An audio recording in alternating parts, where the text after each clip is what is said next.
And we are live. Welcome to episode 232 of the G2 on 5G. It's the latest inside scoop on everything 5G. We cover 6 topics in about 20 minutes, and it's brought to you by More Insights and Strategy. I'm Will Townsend, and joining me again this week is fellow analyst Anshel Sag. Let's get started with my first topic. And buddy, it's earnings season, and I'm sure you've been tuned into all of this as well. But let's talk about AT&T and T-Mobile. So, I mean, both MNOs posted great results. It's generally very solid performance for AT&T from a revenue perspective. They continue to add crazy amounts of fiber subscribers. This was, what was it? However many quarters in a row of over 200,000 fiber adds. But AT&T did reach a big milestone. They surpassed 1 million fixed wireless access subscribers with their Internet Air solution. So great performance from AT&T. T-Mobile, hey, they smashed it. So what can you say? Postpaid net adds 830,000. What else? 1.7 net customer postpaid adds. Net income of over $3 billion. They grew overall services revenue by 6% year over year to almost 17.5 billion. And again, another great quarter. From my perspective, I think the upside for T-Mobile, I mean, they'll continue to see upside, I believe, as they build their FWA business and they start focusing on fiber. But they're still continuing to build their T-Mobile for Business solutions. And I think that's an area that they can really, drive some upside in. But overall, strong performance from both companies. Any thoughts on your part? I would also say that they have been talking up some of their momentum in satellite. And I know you'll cover that topic later. Yeah. But there was an outage that occurred with Starlink that was for a couple hours. So that was interesting. Not the greatest timing for T-Mobile, but they're also the only ones with like a commercially available service that's not operated by a regular satellite provider. So I think overall they've been executing really well. Fixed wireless continues to grow for them as well. And I'll be talking about some other topic later as my first topic related to T-Mobile seeking some partnerships. Yeah. Well, hey, let's just make that the segue. So you want to talk about Charter and Comcast and an MVNO agreement with T-Mobile? Yeah, so this is pretty simple. They signed an MVNO agreement with T-Mobile, but specifically around business. So for Charter and for Comcast, they're going to be using that as their business service, which is really interesting because, they both were using Verizon for the consumer businesses. So it'll be really interesting to see how that works out and whether they're testing out the waters to see how T-Mobile handles it and how happy people are with T-Mobile. Because there's a possibility that they could switch to T-Mobile for both down the road, which would help T-Mobile's overall profitability because they would have a lot more subscribers and more revenue. And obviously those wholesale businesses are not as profitable, but they help with scale. And T-Mobile is really pushing scale right now. Well, it's interesting. I know that they've offered, sort of a consumer MVNO service, and then Spectrum, which has a footprint where I live in Texas. They've had a consumer offering as well. But, beyond access, Anshel, is there anything that's different or unique about these business plans? Not from what I can tell. I'm looking at the release right now, and it talks about expanding their leadership, delivering wireline and wireless offerings. But I don't see any specific differences between this. I have a feeling it's obviously going to have a different support structure, different pricing, more bundling. But yeah, I'm looking at this release here from Charter, and it really doesn't seem particularly special. It just seems like it's another MVNO deal. Yeah, interesting. have to dig into that a little bit further and figure it out. But hey, let's go to our second topic, and I think you and I will be talking about this one for quite a bit. We've got some updates on the low Earth orbit satellite space race. So news this week from both T-Mobile and AT&T. So let's talk about T-Mobile first. So T-Satellite is officially generally available. That announcement was made this week. There was a blog that an executive at T-Mobile penned as well.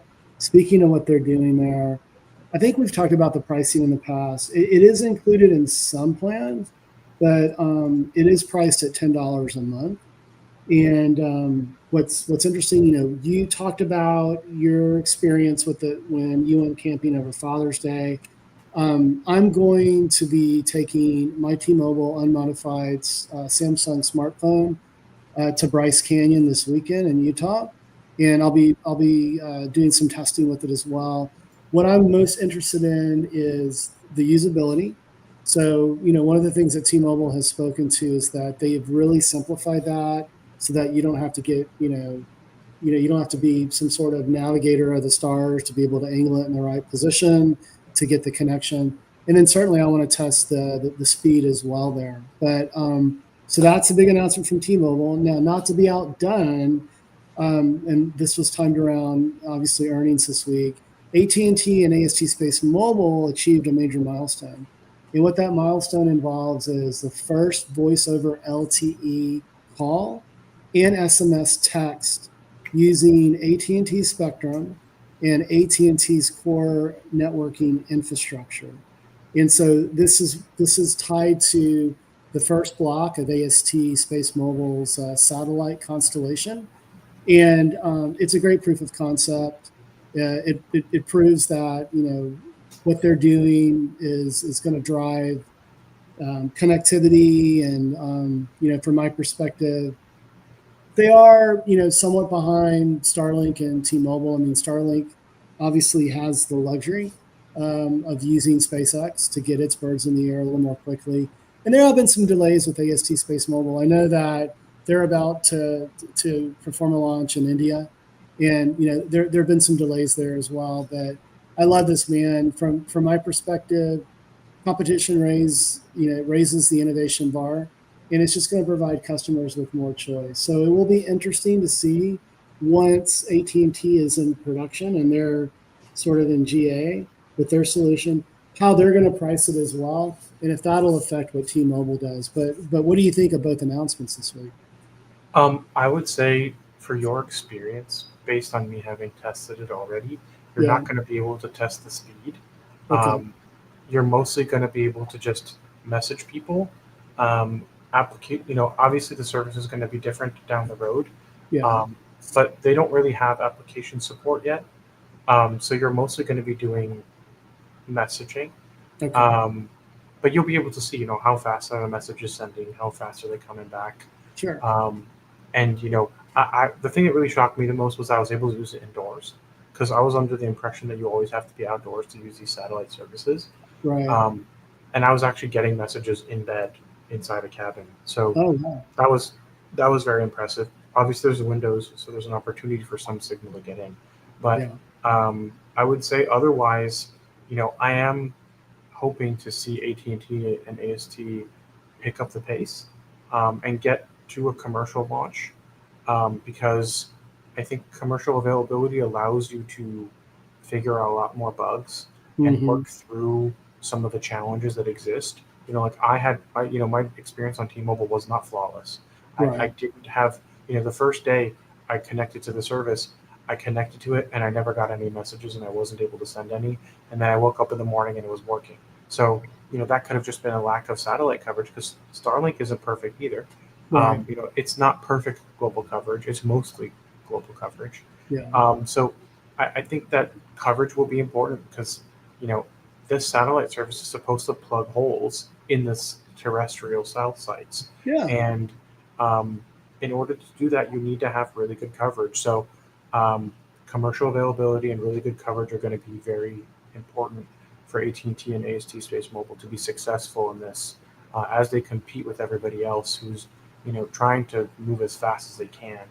And yeah, launch schedules are always a challenge, and Mm-hmm. any kind of delays will, those tend to snowball because then you have to push back launch dates as well, which then, you don't get to just pick the next day or Right. the amount of time that you're delayed. You have to go with whatever launch schedules are available. So Mm-hmm. SpaceX definitely has some opportunities there because they can fill whatever holes they want and move whatever payloads they want around.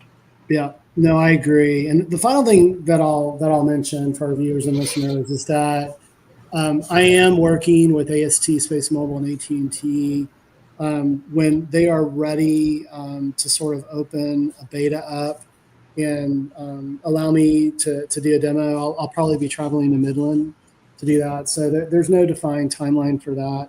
I mean, obviously, this big milestone was achieved.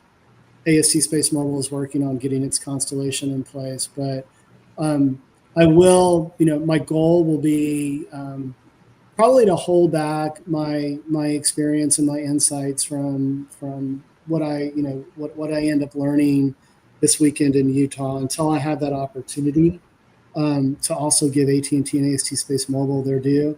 And then you're too young to remember this, but there was something called the Pepsi Challenge many years ago where Pepsi was actually sent a kit out with I think it was a new version of Pepsi in a can of Coke, and I think it included some saltine crackers to cleanse your palate. And they basically asked people to do the Pepsi Challenge, comparing the two and which one you like better. So I'm going to do the Pepsi Challenge with respect to my experience with both T-Mobile, Starlink, and AT&T and AST Space Mobile. So stay tuned, viewers and listeners, for that. But without further ado, let's go to your second topic, buddy. And you want to talk about Microsoft's new Surface 5G laptop. Yeah, so the Surface 5G is a business laptop. It's specifically designed for portable use. It actually weighs the same as the Surface Laptop 7, but this is specifically being called the Surface Laptop 5G. And one of the big reasons why it's uh, being called that is it actually has a dynamic antenna system with 6 strategically placed antennas that allow to adjust based on where the signal is coming from, but also so that you can use the laptop as a hotspot. So it's really, and laptops in general are better for 5G signal because you have a lot more space to fit antennas. Yeah. And you'll get better signal indoors. And they said that this laptop both supports eSIM and nano SIM, and it weighs under 3 pounds, which is the same weight as the Surface Laptop 7. So they managed to basically get it in the same weight as a regular Surface laptop, but with 5G capabilities. And I asked them, they told me it's a Snapdragon X62 modem, but they did some custom software capabilities built in to make it easier to switch between 5G and Wi-Fi, make it a much smoother user experience. And then on top of that, they've also pre-certified it and tested it on Verizon's network specifically to be more capable of AI using 5G and just having, Copilot Plus and my Microsoft 365 Copilot and just having fast connectivity. So this was kind of like a pre-qualified device on Verizon's network, but as far as I know, it'll work on all networks. This was just kind of a partnership that they built. And then on top of that, it will be available starting August 26th. So it's about a month from now. And yeah, it's like, I get very excited about 5G PCs. I'm currently using a Dell and a HP that are both 5G PCs. So I am very deep into the 5G PC ecosystem. And yeah, I'm excited to get my hands on this one. There's a chance that it might end up being my daily laptop because I really cannot live without a 5G PC.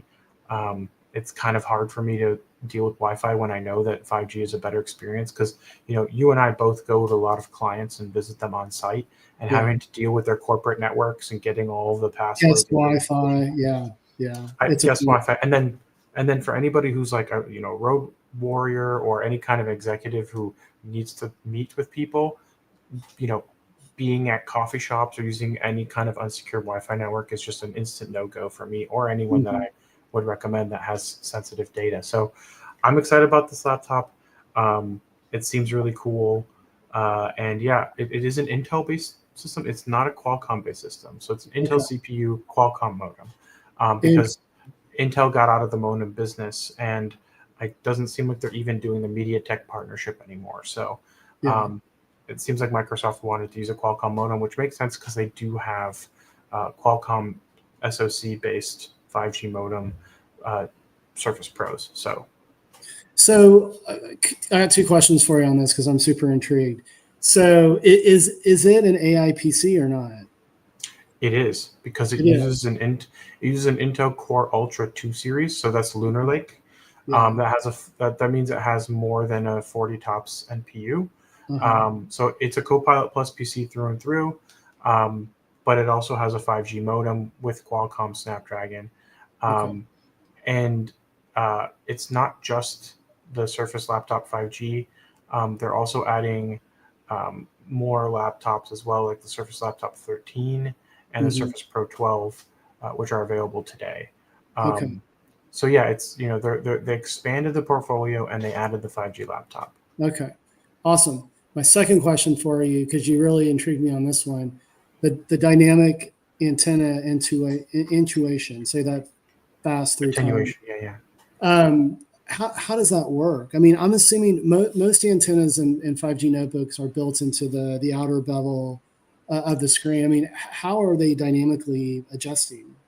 So the way you would do a dynamically tuned antenna system is you put more antennas than you need. Okay. Right? So you have like 6 antennas, but you're only using like 2 or 3 at a time. But you use the antenna based on the signal that has the best signal. I see. And that way, if you have dormant antennas, you can also use those for transmit. So you could theoretically receive and transmit and not have to like lower the throughput or shift over to an antenna that you're half using. So this is really about improving stability, improving performance, but also enabling mobile hotspot capabilities without ham fisting the rest of the system.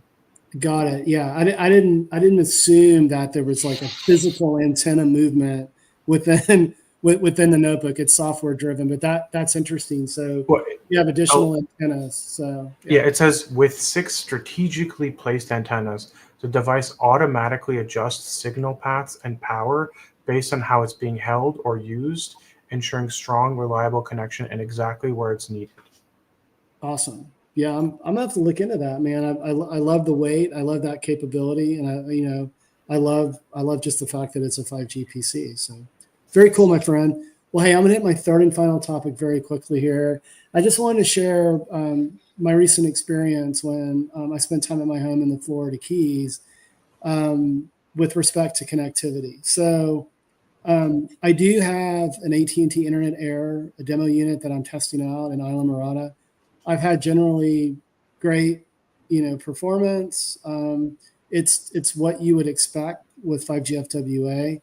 I'll also add that my condo was built in the late 60s and it is constructed of concrete block and a lot of rebar because that meets hurricane standards, and it's been really great. And I'll make this statement for all the carriers. As you move further south to the southernmost point in Key West, even though you see cell towers, along Overseas Highway, the performance is just really, really inconsistent from my perspective. And what really kind of magnifies the issue is when you're somewhere like Key West, which is the southernmost point, you do have cell towers there. I mean, you've got a military installation there. You have the Coast Guard. You have the Navy. And you have a lot of businesses. You have a lot of, as you would guess, in Key West, a lot of bars and a lot of restaurants. And it was interesting. I was spending time at one of my favorite places. And the point of sale machine wasn't working properly. And so I asked the bartender, hey, what's going on? It's like, well, this is actually, on cellular, and it's just hit or miss. And it's been this way for years. And, it really got me thinking. And I had a similar epiphany a few years ago when I spent time there for the 4th of July. And I watched all of the cellular Stripe point of sale devices bomb out, and people couldn't buy food and beverage and that sort of thing. It's not the end of the world, man. This is a first world problem, but when you think about it, when you think about like a place like Key West that caters to visitors, that caters to people that want to go have great food and have a few drinks, sometimes too many drinks, like my Pilar rum. But you've really got to do more to improve, the connectivity from my perspective. So I did weigh in on this, a few weeks ago when I shared some insights around the lack of connectivity and how that potentially affected the alerting tied to the very tragic flooding in the Texas Hill Country. But if you sort of look at what's happening in Key West and parts of the lower Florida Keys with this patchy coverage, it's potentially a danger when it comes, to like hurricane evacuation and alerts there.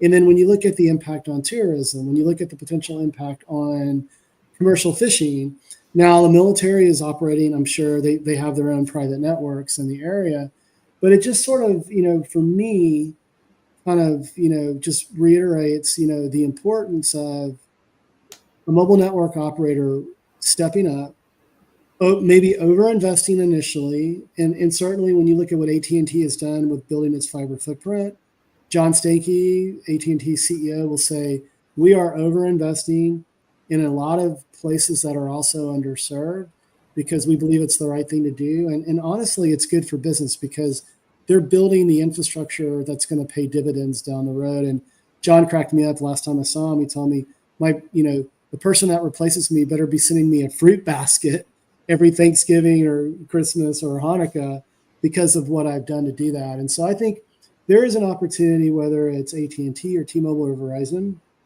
to really step up and invest in the infrastructure in my second home to address all of these things. And I'll just finally leave with this note. The Key West International Airport recently opened with some much needed innovations. And hey, Key West International Airport still doesn't have a public Wi-Fi network. So work on that. I know that AT&T has worked with DFW Airport that I fly through almost daily, given as much travel, Anshel, as you and I do. And so let's get creative, Key West International Airport. Go partner with an AT&T or a T-Mobile or a Verizon to get that Wi-Fi installed. So anyway, I know that's my personal story, and you probably don't have a lot to add, but anything you want to say? Okay, go for it. I'm looking at Key West and the Keys in general, and I'm thinking, why aren't there any undersea cables driving more connectivity?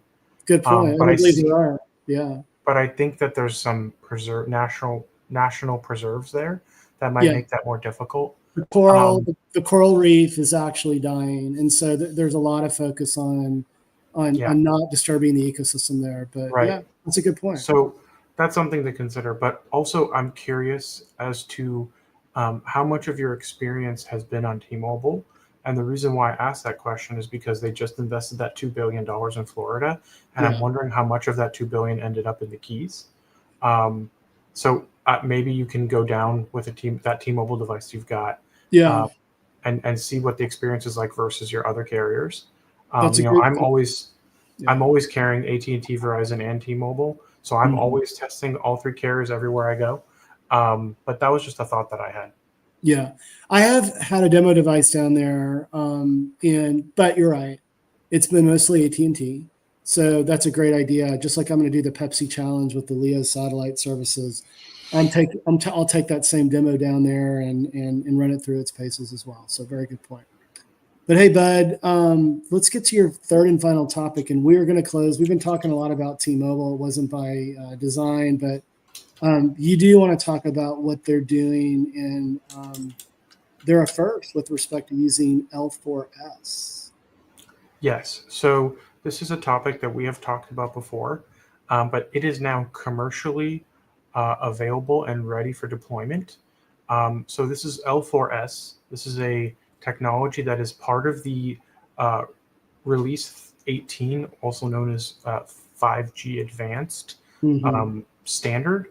It's not actually a new technology. It's actually technology that's existed for a while. It's already been implemented by cable operators like Comcast, and also by NVIDIA with their GeForce Now game streaming service. So it's very much about improving the streaming experience for users, whether that's video packets, XR, gaming, whatever it might be. It's specifically designed to lower the latency and anticipate network congestion before it happens, as opposed to reacting. So it's much more of a proactive service rather than a reactive one, but it's dynamic and always paying attention to network conditions and ensuring that packets don't drop as much and that the fastest packet goes and takes the best route possible. So this was something that T-Mobile actually brought me in for, and I did some videos for them, and I'm actually part of the announcement that T-Mobile made with CTO John Saw. So I wanted to talk about that because it's an announcement that happened late last week, early this week, but also it's something that I was involved in and something that I've been kind of covering and paying attention to for quite some time. And I wanted to make people aware of it, that they are the first carrier, unlikely to be the last. But because they have a 5G advanced network already, they can deploy it. And they were actually, part of the video was also talking to or about a partner called Vay, who does a remote service that brings you a self-driving vehicle so you can drive it yourself wherever you want. It's very similar to what Halo was doing. Where they basically have someone teleoperate a car, drive it to you, and that teleoperation is what they're doing, what they're enabling. So it's really cool stuff. I'm very excited that this is actually something that's like commercially available, which means developers can take advantage of it if they have a game streaming service and want to connect it to a 5G. It'll run a lot better than if they just didn't have this. Yeah. And so you did mention that L4S is actually part of the 5G Advanced Release 18 standard, right? Correct. Okay, cool. And then, I mean, obviously, you have to have a standalone network to get to 5G Advanced. So, yeah. Correct. So it's no surprise that T-Mobile's first out of the gate, but I would expect that AT&T is going to follow suit, as well as Verizon, once they get to their nationwide coverage with 5G SA. So. But good stuff. I didn't realize that you had spent time with John. John's a great guy. We may be spending some time with him and the team in the not so distant future as well. So, but hey, buddy, it's been another great podcast. Why don't you take us home? Absolutely. We hope our viewers and listeners found this week's topics interesting. If anyone out there would like to provide specific feedback or insights on a specific 5G topic for future podcasts, please reach out to us on social media. Will is at Willtown Tech, and I'm Anshel Sog. And we hope you have a great weekend. And please tune in again next week, and don't forget to rate and subscribe.